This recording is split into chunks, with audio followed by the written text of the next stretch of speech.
We are so honored to be able to be a part of your foster and adoptive journey, whether that's as parents or ministry or church or just somebody coming alongside others. So we thank you guys for being here. It is an honor and a privilege. So we are going to ask that you guys take out your cell phones, and you might think that I'm about to tell you to turn them off.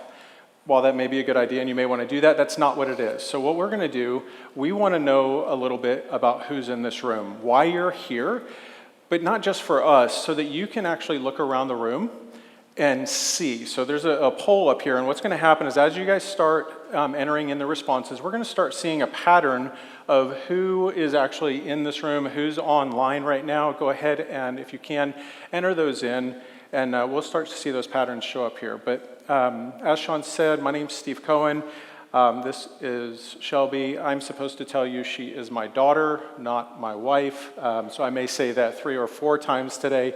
But the point of today is a couple of things. We're going to challenge your paradigm. We're going to challenge your belief system, your thought processes on what adoption and foster care looks like. One of those things, and you may or may not know this, but this is hard. One of the reasons why we want you to start seeing the patterns right here, you're not alone. There are people walking alongside you that are doing the exact same thing. So the enemy of your soul is going to tell you you're alone, and you're not. Okay? Just know that it is hard. It is going to be something, or what we're going to talk about today is going to maybe shape the way you look at your own biological children. I have biological children too is the biggest one here. That means that there's a ministry that needs to actually happen as you're going down this road of foster and adoption, okay?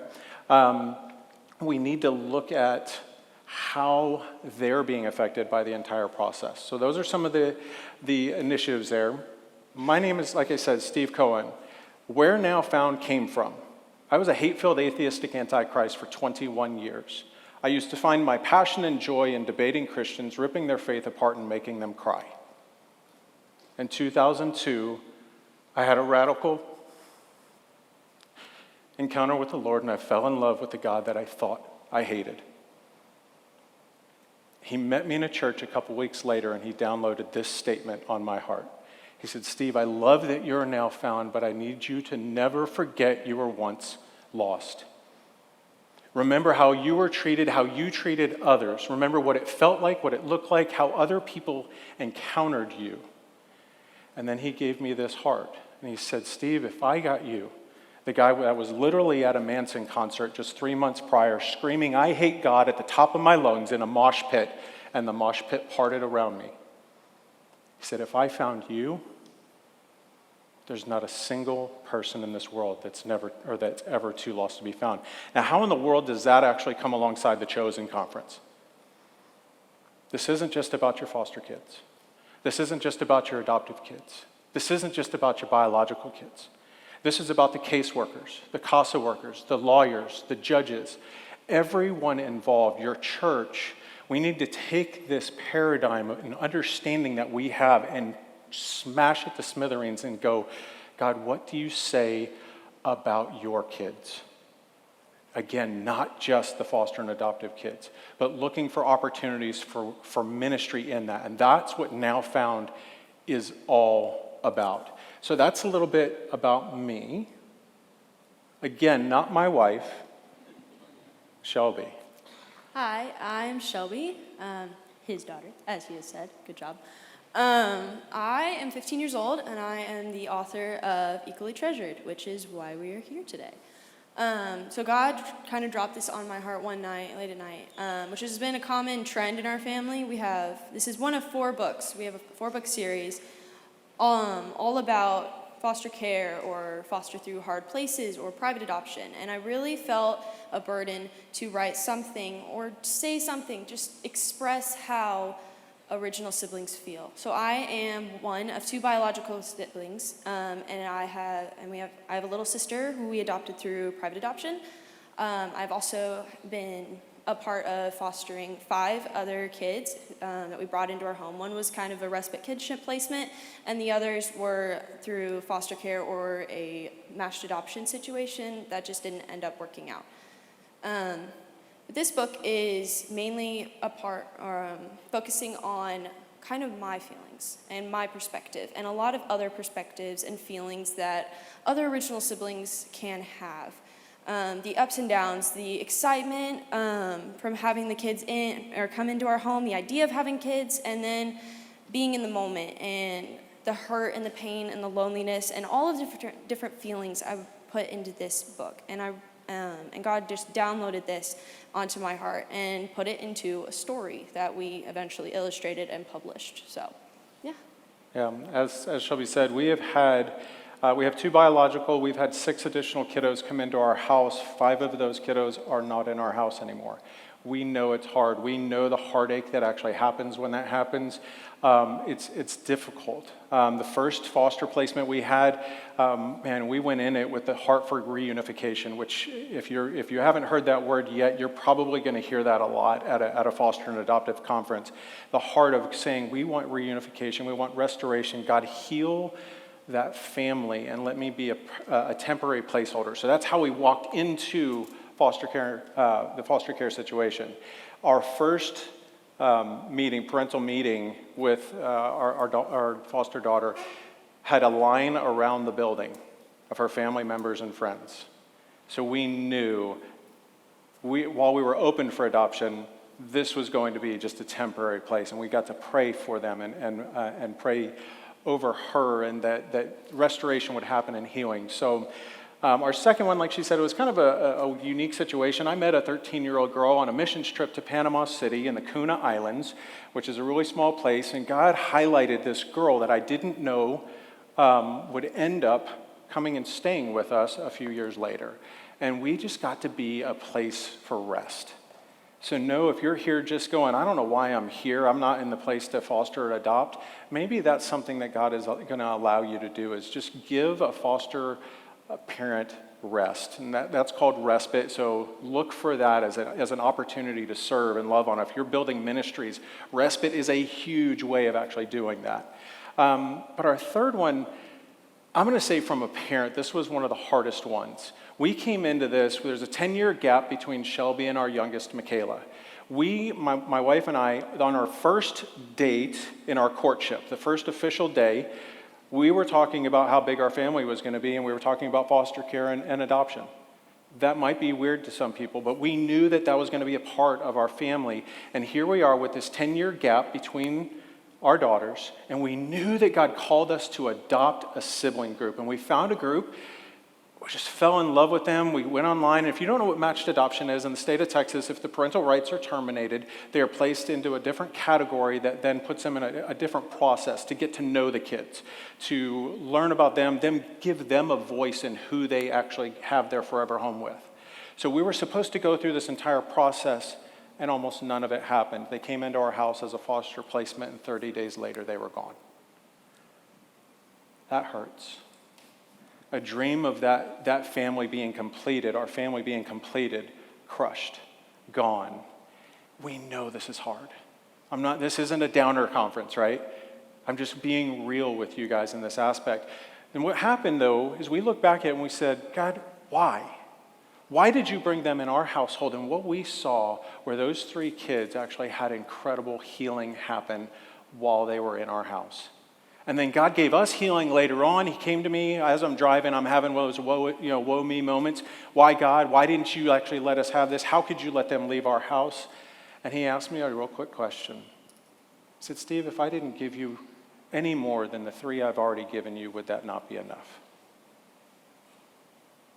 And it just pierced my heart.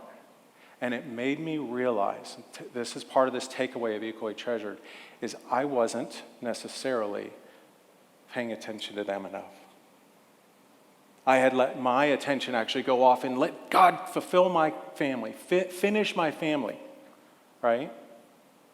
But what I realized is in all that hardship, I had not been paying attention to her. And that's really what this book is about the children, our existing kiddos, and this beautiful aspect that they come into this and they're sometimes so excited, sometimes not. But they come into this thing, and then they have to face the reality of their parents maybe turning their back to pay attention to these other kiddos. And there's this hardship along with it. So we are, I'm going to ask Shelby some questions for real life experience. Her opinion is her opinion. Not every one of your existing kiddos is going to be like my daughter. So she's going to say some things that your kids may actually say the exact opposite. So what I want to do is I want to take a moment. I forgot to tell you about our initiatives. Family never, always room for one more is actually the statement that we had with our initiative for family members. Again, we know that never too lost to be found. But this next slide here, if you can take your phones back out, I want you to put yourself in the place of you as a child, and it should just be able to refresh. If you pull out your phone where you were at before, it should just refresh it. It should give you the option to start typing in words. But I want you to picture yourself as you as a child, and your parents come home and said, "We're going to have more kids. We're going to have 1, 2, 3, maybe 4, maybe 8 more kids come into our household. How do you feel?" Put those words up on the board. And what we'll start seeing is the most common words will start actually coming up here. The most common ones are going to get larger and larger and larger. So while you guys are doing that, keep on doing that. I'm going to ask Shelby, for all of these opportunities, all these times that we brought kids home, we were talking about it from before you were even in existence. But when we started bringing it home and it started becoming a reality for you, how did you feel? For the most part, at the very beginning, I was super excited. I have always been a people person. If there was a kid at the park that was by himself or by herself, I was the first one to go over and say, "Hi, do you want to be my friend?" So I love people and kids and anybody, pretty much. And having the thought of having more people in my house just seems so fun, because who doesn't want more friends in their house? I mean, I just love my friends. So I thought it was great that they were going to come into my house. I was a little bit nervous for some of them, because at the time, or at the first 2, I was one of 2 siblings. This was before we adopted my little sister. So I had only had one other kid that I had to share with, and one other kid I had to share my parents with. So I was definitely a little bit nervous about having other people in the room to share spaces and attention with. But for the most part, at the beginning, I was super excited. So we fast forward a little bit, and we're basically summarizing 3 different occasions like we talked about a moment ago. So while they're in the house, how did that change, or how did you actually feel? It definitely did change. I still loved each and every one of them that came into the house, and I connected with all of them. But it definitely changed. A lot of times I felt even more confused and a little bit more nervous, because I did not feel like I was getting the attention that I wanted or needed from my parents. And a lot of the rules shifted for the kids. They had a little bit different rules than I did, and I was expected to kind of act a little bit differently because I had been raised in this home. A lot of the times when other kids come into the house, they have come in with different expectations or different rules from past houses, and they have to learn how to cope with our new rules and fit our family. And being able to puzzle piece that in definitely takes a lot of attention and time from my parents. And since I had already been taught those things, I was kind of expected to kind of already know that. So. Yeah, so one of the things is, as a parent, it's very difficult to balance what these kids are actually allowed to do versus these kids, right? And this application isn't just for foster and adoption. This is actually also for biological kids. Who knows that our existing kiddos have to adapt to the new surrounding, right? But this also goes for blended families coming together, right? So parents, we're trying to do the best we can. But I also want to encourage you that you yourself need to take care of you yourself. That's one thing that's going to actually help benefit taking care of them. Because what I couldn't do while she was experiencing all that is I couldn't actually know that. Now, there are some things that she heard while we were fostering, while these other kiddos were in the house. Did you want to share a little bit on kind of those feelings that you had where you had expressed it to me a little bit earlier, where you were having some hardship with them? Did you want to address that? Were they the feelings that, like, y'all didn't know about and that I kind of believed. Those are Okay. the ones. So, yeah, there was a lot of feelings that I took upon myself that they did not tell me to take upon myself. There was a lot of responsibilities that I took on that they didn't necessarily tell me to do, especially stuff like going to my parents. Since they were already dealing with or being a part of the emotions of the other kids, I saw that my parents were struggling a little bit, and I saw that there was a lot going on, and I didn't feel like I could go to my parents because I did not want to be a burden. I didn't want to add to that. I didn't want to be. I didn't want to stress out my parents because I could already see that they were struggling, and I didn't want to add to that. So did you hear that? The enemy told her that she was a burden. Told my daughter that she was a burden to me. So we have to be aware of this. We have to understand what's actually going on and be intentional in that. And that's, so we keep on talking about Equally Treasured as a book. It is a tool to create connection. Okay, it is being purposeful or intentional to continue to make connection. That's why God gave it to us. That's why God had told us to bring this to everybody else, is not to just put another children's book on the shelf. It's to be intentional and create connection. So lastly, what did it feel like, as we said, 5 out of the 6, they're not in our house anymore? Yeah. That was probably one of the hardest things that I have ever gone through. It's like I said earlier, I make friends very easily. And normally my friends, I connect with a deeper level. I do not like making friends that just to say hi, bye, and we're done. I connect with people on a very strong and deep level. So the time that they were there, I had talked to them. I had gotten to know them so well, and within a day or so, they were gone. And a lot of the times I felt confused, or I was extremely sad because I felt like I had lost some of my best friends.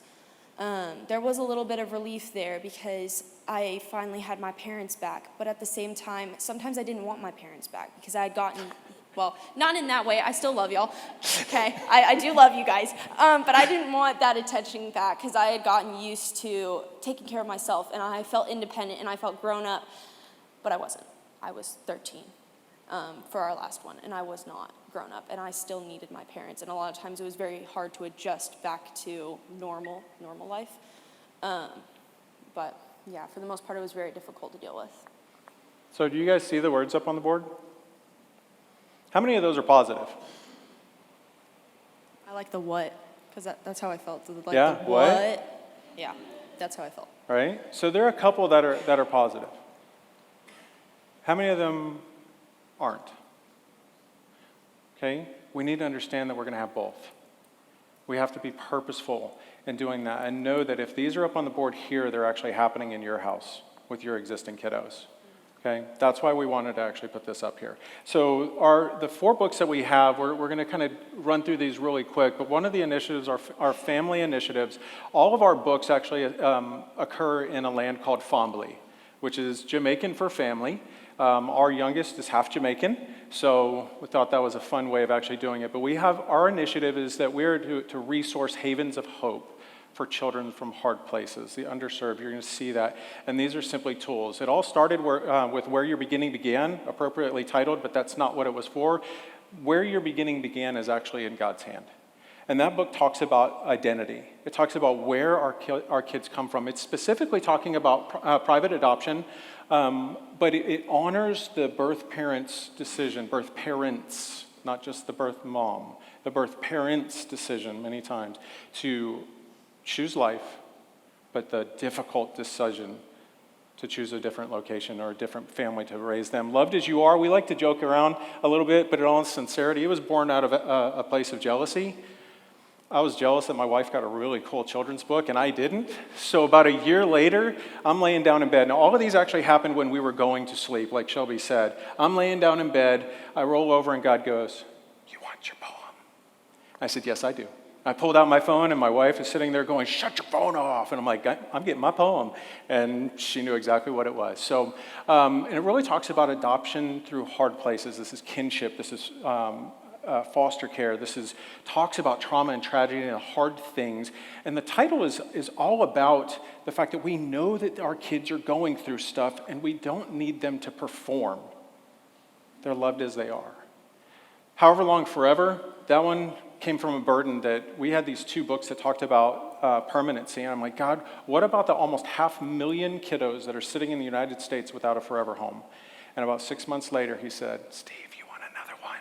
And I said, yes, sir, I do. And I ripped out my phone and I typed this up. And what that talks about is all the kids that don't know where their tomorrow is going to be. It approaches it from the family, the parents aspect, that we love our kiddos, whether we're going to have them a week, a month, a year, or their lifetime. We're going to love them however long and forever. We still have children's photos of our first foster. We still have photos of all the kiddos up on our family wall. And then equally treasured, we've talked about that a little bit. Shelby's going to go in and actually read the book so you guys can understand that a little bit. So we'll have the slides up here and you guys can watch along. First, you got to open it. Here we go. All right. So when one day you wonder how the day they came home could turn from fun and exciting to overwhelming and alone.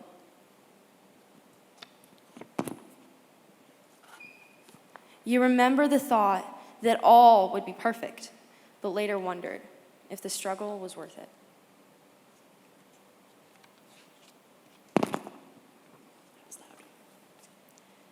Your feelings are valid, valued, and precious, and all of your questions God hears.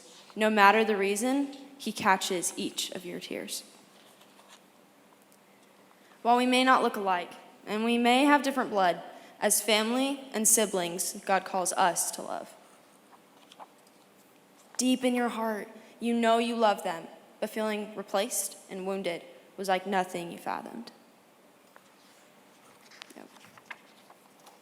When all seems lost and it's not what you imagined, there's reason to hope, for you are never abandoned. Every family has flaws. In some way, we all fall short. But remember that love is more powerful than hurt. We dream our own dreams and we think our own thoughts, but we're all equally treasured sons and daughters of God. When feeling empty and unseen, know that your family's love is not gone. It's just shared now to help them know that they belong.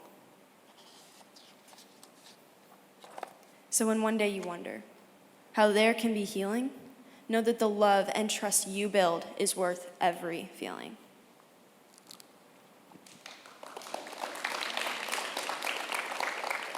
So what stands out to you guys? It's okay to respond. Is it one particular illustration? One particular word or phrase that was actually in there? We've had, while these are our children's books, we've had 40-year-olds, 50-year-olds walk up to our booth, reach out, grab a book, start reading it, thinking that, oh, it's a cute book for my kid. And the next thing you know, they're ugly crying. They're getting hope and healing for things that God has placed in their heart. They feel the love of God through a children's book. And who knows that sometimes the best way to actually receive something is the most simple and easy to understand message, right? So one of the things that we were encouraged by, we went to conference after conference, went to ministry after ministry, and every single time, everybody was like, why those pictures? Why these words? Like, what's the history? What's the background here? And we sent off hundreds of these books to a counseling center, and they're like, I need to understand what you want me to talk about and give common language to that. So we ended up, at a bunch of requests, creating a companion guide. And this is not a hard sale, buy the bundle, things like that. This book here talks about the background images, but it also creates fun, exciting things called, we have scavenger hunts through some of the images. We have suggested questions to create connectivity, right? We do actually have some in here. We have a section called Prepare Your Heart, and also another one that we titled PCR Contemplation. So PCR stands for Parent, Counselors, and Readers. Who's a reader? Who's ever reading the book to the kid? Parents, neighbors, friends, whatever it is, whoever they are, right? And the reason why is because these images and these words can trigger us. So the PCR contemplation is literally like pause. You may experience this thing. We need you to really seek God and go, where do I need healing? How do I process this so that I'm not a crazy mess when I read this book to my kiddo, right? But then the other aspect of the book, and we're going to kind of go through some of those, but the prepare your heart is really to let you know what your kid might feel. It's to let them understand or give you a peek into the world of how they're going to approach this next section. So we do have some questions we want to ask you guys.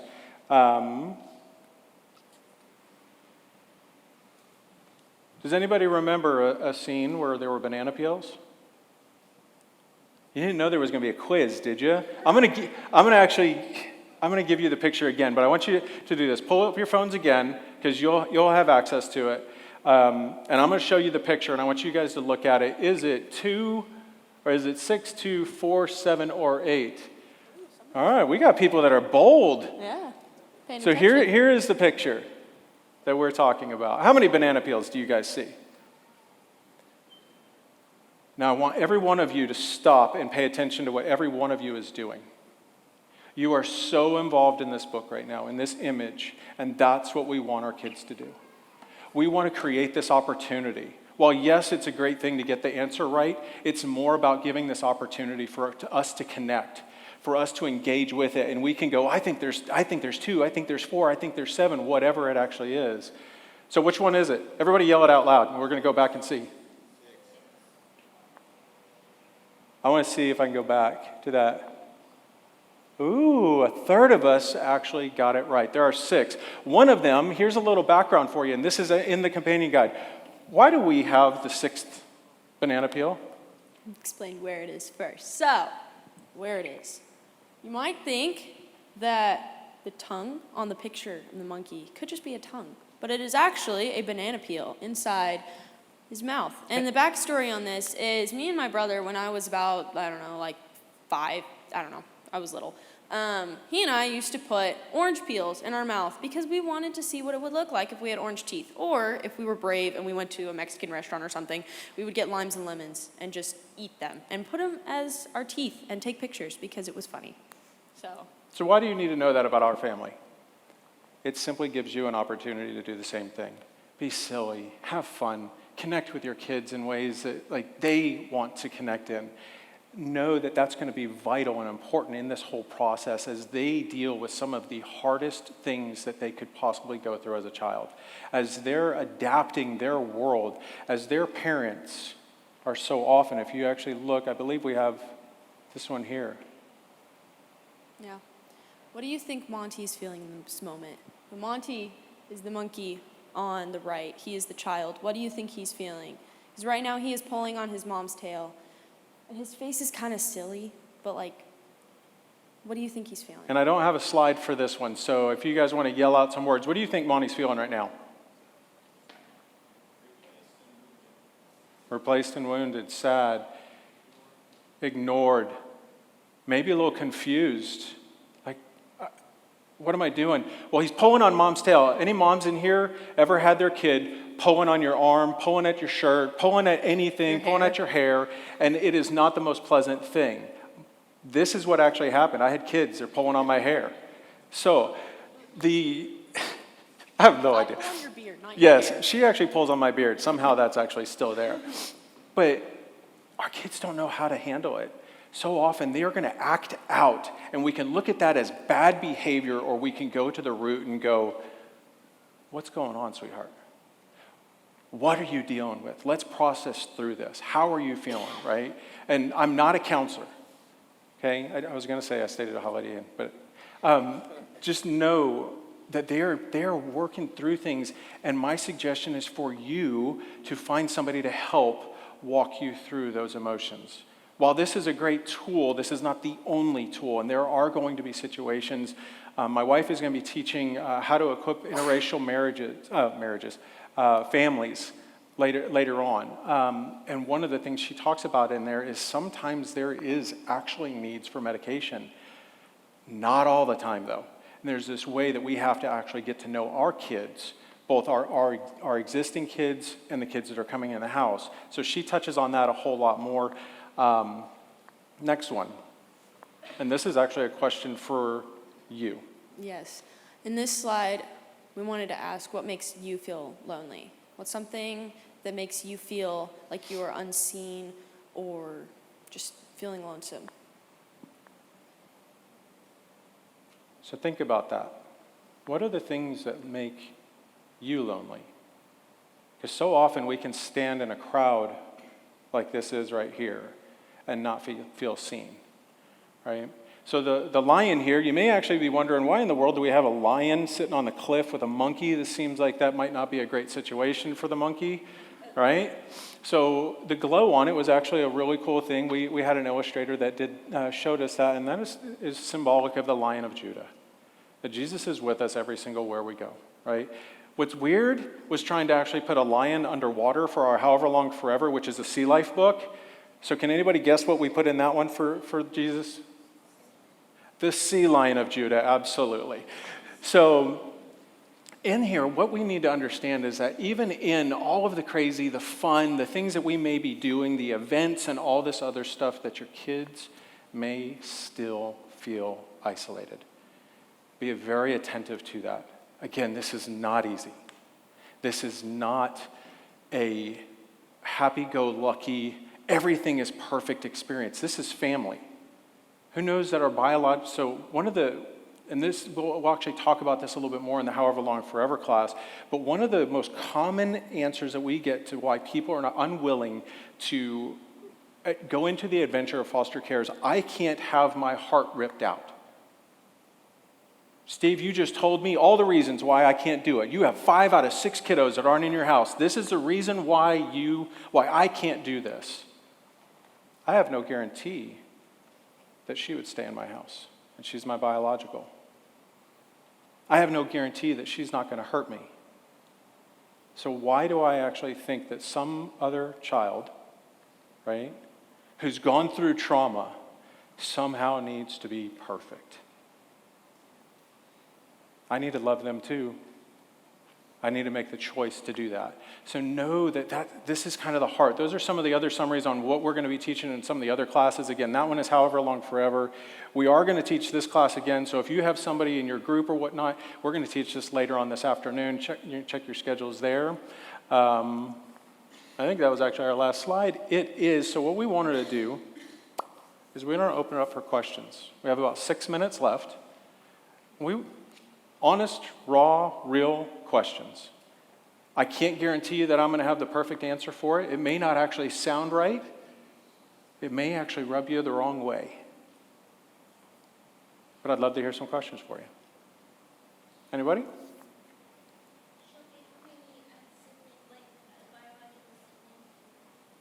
So the question was, how many biological siblings do you have? I only have one biological, so it's my older brother. Yeah. So our plan, my wife and I, when we had that date, our first get together when we started our courtship, we planned 5. We wanted 5 kiddos in our house. Everybody used to ask us during our courtship. They'd ask me, "How many do you guys want?" And I'd say 50, and she's like, 2 or 3. So we settled at 5. So I grew up in a large group of cousins and whatnot, and I used to love that huge gathering. So, questions? Either one. You guys wrestle over who goes. So the question, just because we're streaming online, is, Shelby, when you get older, does this make you want to foster and adopt? Yes, absolutely. I definitely want a lot of kids. As I said earlier, I love people, I love kids, I work with kids all the time. And yes, I will probably have some biological ones first, but definitely I want to adopt and foster. Yeah. Great question.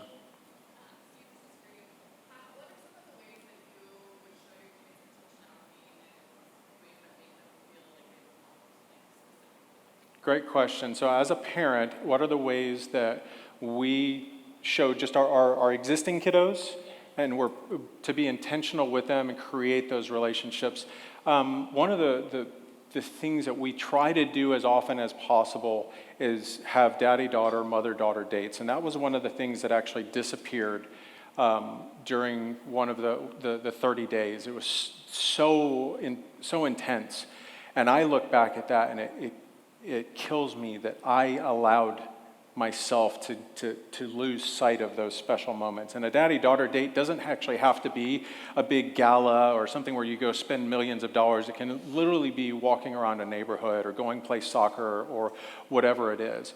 But also having conversation. And I'm kind of an unrelenting, passionate type of person where if I see something's going on in her heart, I'm not going to actually let her sit in it. So when I actually turned atheistic antichrist, I was about 6 years old when I believed the lie that God either doesn't hear, doesn't care, or doesn't exist. I was 6 years old. The enemy doesn't wait for you to have your shield up. The enemy doesn't wait for you to actually be all built and buff before he challenges you to a fight. And he took me down when I was 6. I watched him try to do that to her. You have to be aware. You have to be intentional in this and watching them. And if they're acting out, there is something inside. That behavior is actually an indicator light saying, they're pulling on the tail. I got something going on. I need to talk. Right? So being very intentional and purposeful in that, however your child actually needs it. Right? That's the other thing that I would actually say is she's creative. She sits there and does Legos for hours, creating these crazy things, not following a single set of instructions. And I have an opportunity sometimes, even though it makes her mad because I mess up her creative things, to go up there and be purposeful in that. Great question, though. Were you always an adoptive family resource? And if not, how did you address reunification efforts with your kids and their foster siblings? Great question. So the question is, were we always adoptive, and how did we address reunification? That's a good summary of it. So when we first started looking at foster and adoptive care, we were blessed to have a ministry. It's actually called Chosen One. It's a local chapter in the North Fort Worth area where they helped us understand the vision of foster care and having the heart for reunification and restoration. Jesus himself rescued us, right? And I don't need to be the rescuer for these kids. It's my job to be in ministry and to do love. So I use the word Yeshua. My family are Ukrainian Jews.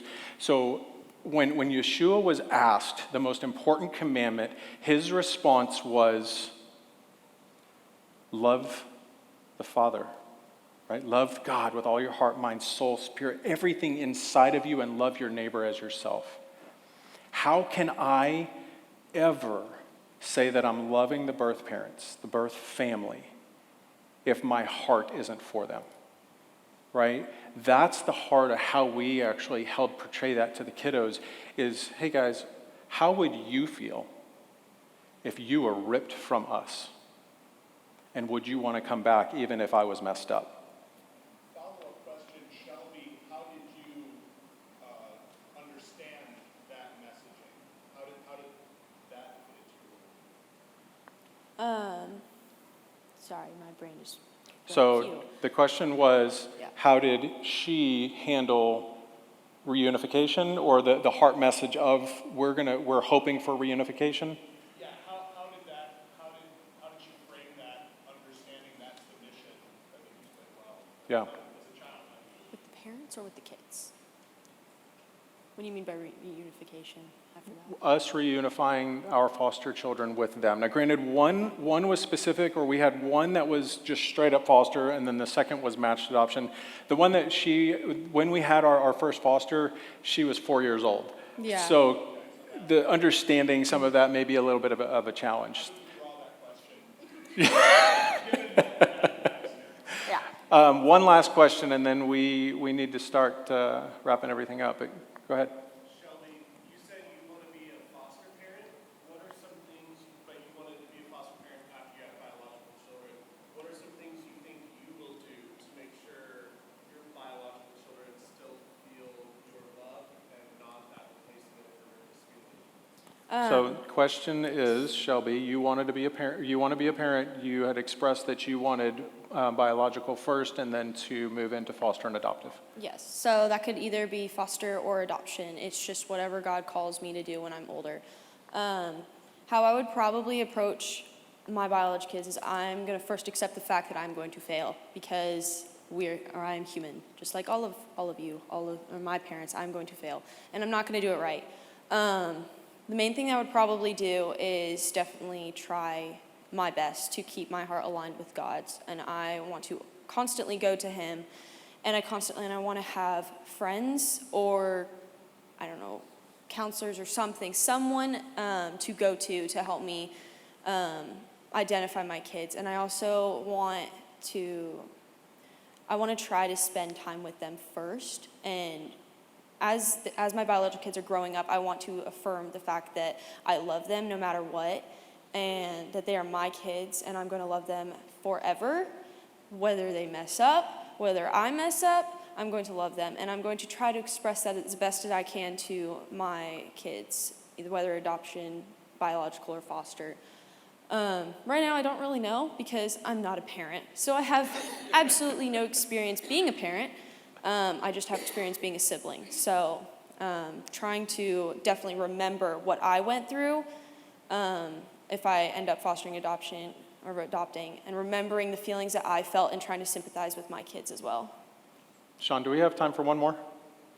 Did you?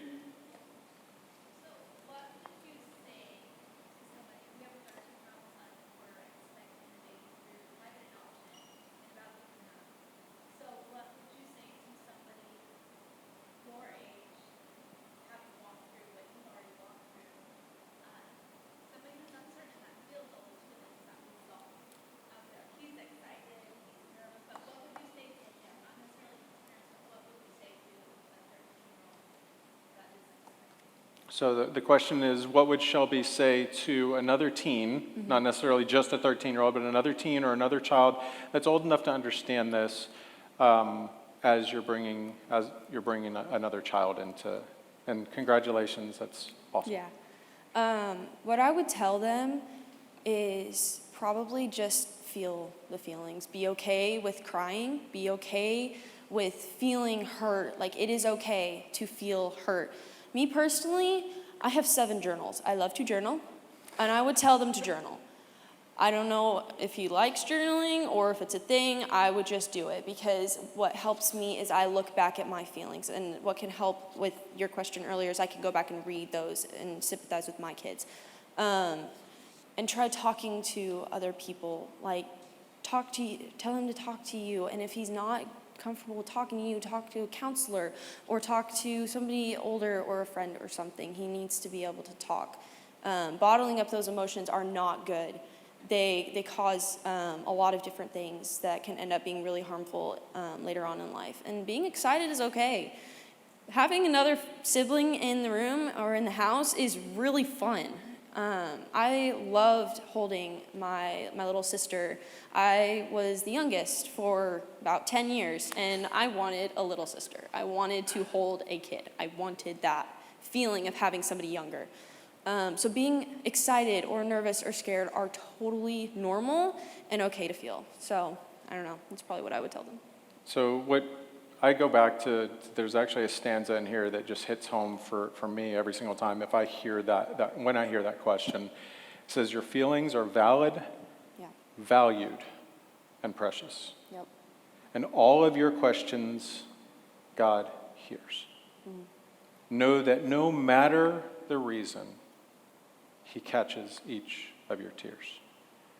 Know that there are going to be ups and downs. Encourage him to know right now what to expect. That's why God gave us this whole thing, is to actually minister to those kiddos that are in the house, to prepare them, to encourage them to share and come alongside in this beautiful but very hard thing called adoption and foster care. So that was actually a great question to finish this up. Thank you guys so much. Again, we will be doing this class later on this afternoon. You'd have to check your schedules because I just forgot the room number, but it's on the other side of the campus. Thank you guys so much, and enjoy Chosen. Go get filled up and loved on. Thank you guys for coming. God bless. Amen. That's great, great. Thank you guys for thanking them. Shelby, 15 years old, right? Very, very impressive. So thank you for sharing your heart and just letting us into y'all's family and your journey and how God's just used that journey to be a blessing to so many other people. Really want to encourage you guys, follow the resources here. You have about 15 minutes, 13 minutes or so to get to your next breakout. Just as a reminder, we do have a lot of vendors and display booths up in the atrium that you can check out. We also, if you're needing a little pick-me-up on your way to your breakout, we do have a little commons area down here where you can pick up some coffee or a muffin or something like that. You just happen to be in the greatest spot right here because you're on your way past it this morning, okay? So thanks again for being here, and enjoy your next breakout, okay? God bless you guys. I was going to let you guys know, we also have a booth at the very end of the corridor. You guys can come and read the books, please. We have samples there. That's what they're there for. We can't sell them here. You just go online to do that. However, you can pick them up and read them and put your hands on them and kind of and go through and ask any questions while we're at the booth as well. So enjoy the conference.